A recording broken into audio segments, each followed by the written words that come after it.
Po mga kababayan, si Dante Maravillas. Nakakalungkot po yung nangyari sa San Jose, Tacloban, National High School. 3 yung patay, 5 yung sugatan sa shooting na nangyari sa loob ng eskwelahan. Nahuli na rin yung 2 suspect mga kababayan. Ito yung 2 suspect, blinard yung yung kanilang mga muka. Kasi siyempre mga minor de edad sila. Pero nagkalat na po sa social media yung kanilang mga mukha na hindi naka-blurred. Yung namatay, isang babae, dalawang lalaki po. Kaya lang hindi ko na ipakita sa inyo yung video po kasi marirestrict lang po dito. At yung aktual na putukan, mga kababayan, sunod-sunod na putok at hiyawan, siyempre, nagpanik yung mga mag-aaral dahil po sa nangyaring shooting incident involving itong 2 suspect. So anyway, nangyari yung pamamaril kaninang umaga, 9 o'clock in the morning. As of 1:30 p.m. ngayon, ito po yung update.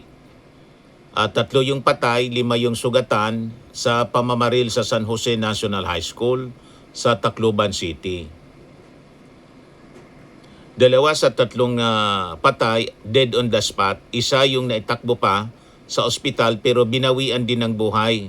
Arestado na rin yung 2 suspect na parehong minor de edad. 2 baril yung na-recover ng sa mga suspect. Nagsimula ang pamamaril sa loob ng classroom bago nagtakbuhan palabas ang mga biktima at habulin ng mga suspect. Ngayon, iniimbestigahan ang anggulong pambubuli bilang motibo sa pamamaril, mga kababayan. So, tinding trahedya, mga kababayan, yung nangyari sa ngayong araw na to sa San Jose, Tacloban City National High School, mga kababayan. Nag-react na rin po yung Palasyo Malacanang, pati yung Senado. Ipinag-utos ng Palasyo Malacanang ang thorough investigation into the shooting incident at a school in Tacloban City that left 3 people dead and 5 others wounded. Kinalulungkot ng Pangulo ang pangyayari.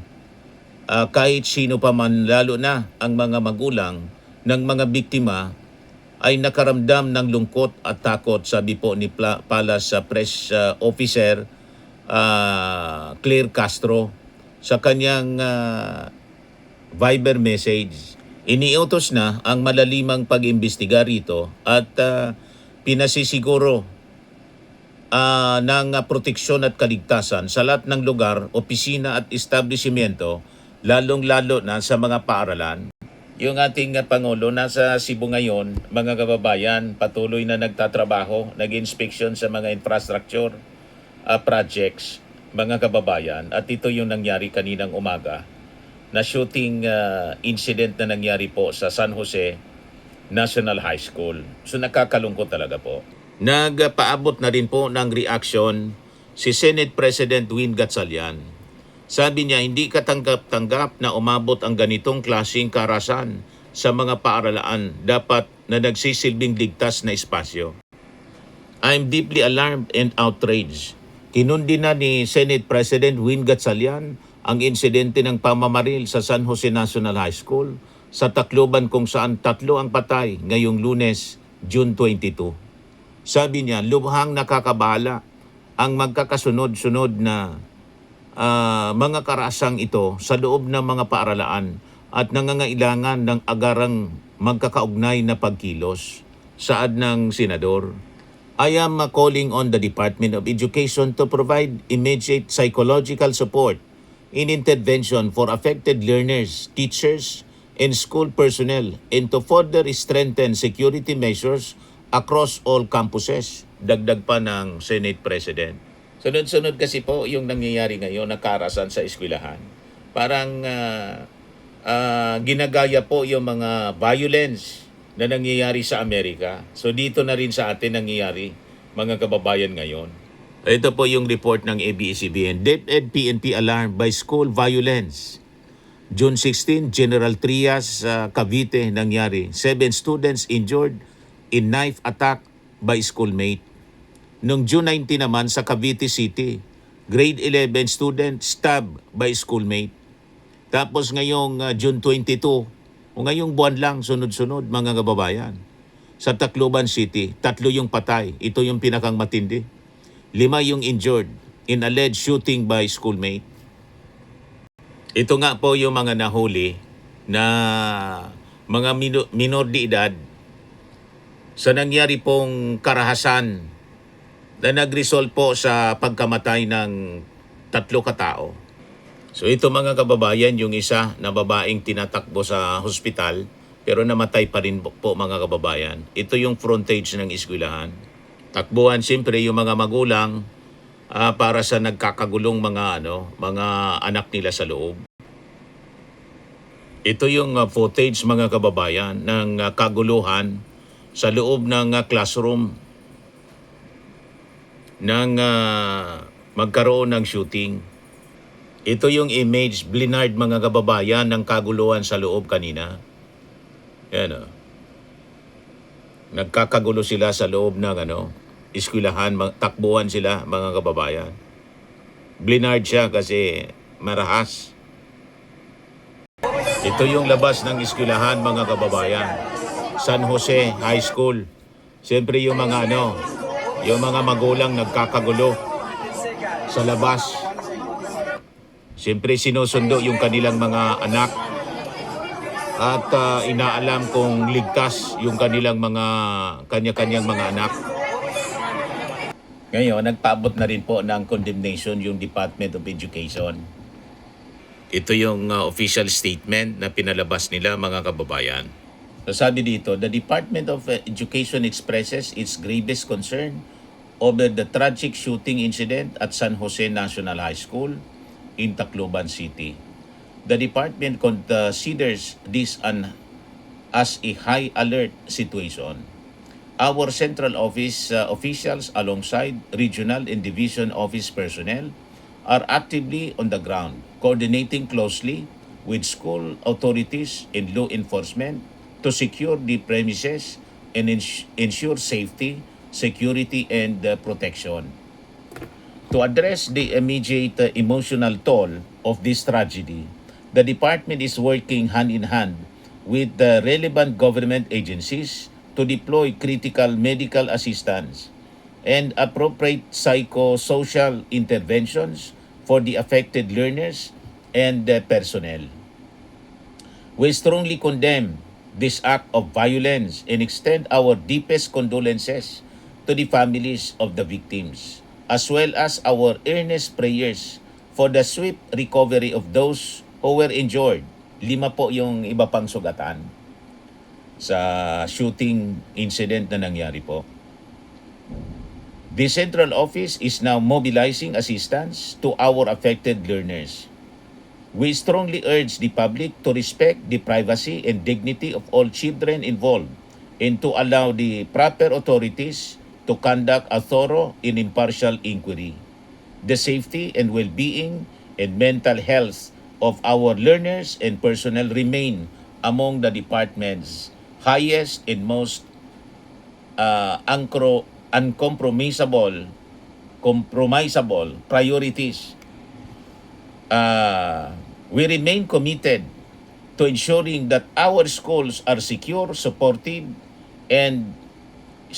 environments for all. So yan ang pinalabas mga kababayan na statement ng DepEd Central Office. Ngayon, siyempre suspended yung klase ngayon dahil po sa nangyaring kaguluhan, violence sa loob ng eskwelahan. O ito yung nahuli, yung isang suspect, yung pagkahuli mga kababayan. Ito yung yung babae na namatay, nakandosay siya mga kababayan.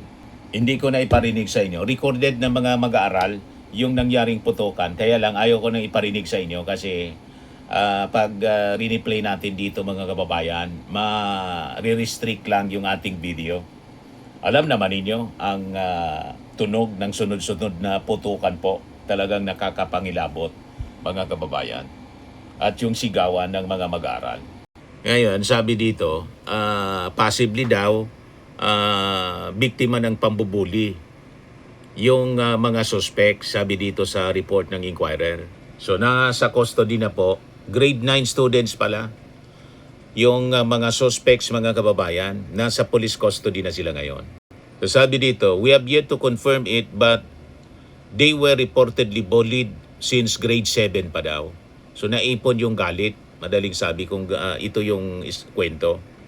As per interview nung investigator natin, hindi yung targeted mga nadali. After na nagkaroon ng putok, nag-scamper yung mga bata para parang may hinahabol yata. So based on our investigators interview, they did not hit their targets. So yung target hindi na dali. Shots were fired, the suspects scampered off like they were chasing after somebody. Pero hindi man alam pa kung sino yung target ng dalawang suspect na gustong patayin. So sabi po ng pulisya, yung mga suspects age 14 and 15 pa lang. Napakabata pa po. So this is a very tragic incident, mga kababayan. Kaya importante yung guidance ng ating mga magulang at siyempre yung ating mga guro and the officials ng eskwelahan. Talaga yung thorough investigation kailangan gawin kasi paano nakalusot, nakapasok, may security naman yung eskwelahan. Paano nakapasok yung baril ng dalawang suspect sa loob ng eskwelahan, di ba? Di ba usually kinakapkapan yan? Ini-inspection thoroughly yung mga bags ng mga taong pumapasok sa eskwelahan. So paano siya nakalusot? So may pananagutan yung security nito.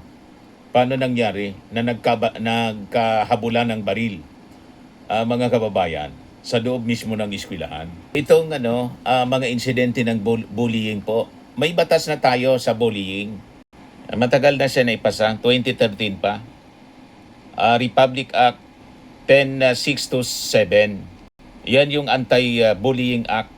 Talagang pinasa siya, sinabatas, kasi talaga pong seryoso ang mga consequences ng mga pambubuli sa loob ng eskwelahan. Nagre-result po siya talaga sa karahasan. But anyway, yun pa man lang po yung mga initial investigation na ang sabi, biktima ng bullying itong mga suspects. So, subaybayan natin, mga kababayan, ang kwentong ito kasi seryoso ito na mga sunod-sunod na nangyayaring violence sa loob mismo ng eskwelahan. At nararapat lang ang tamang response nito ng ating mga authorities. Okay po, ako po si Dante Maravillas. Bye-bye po. God bless.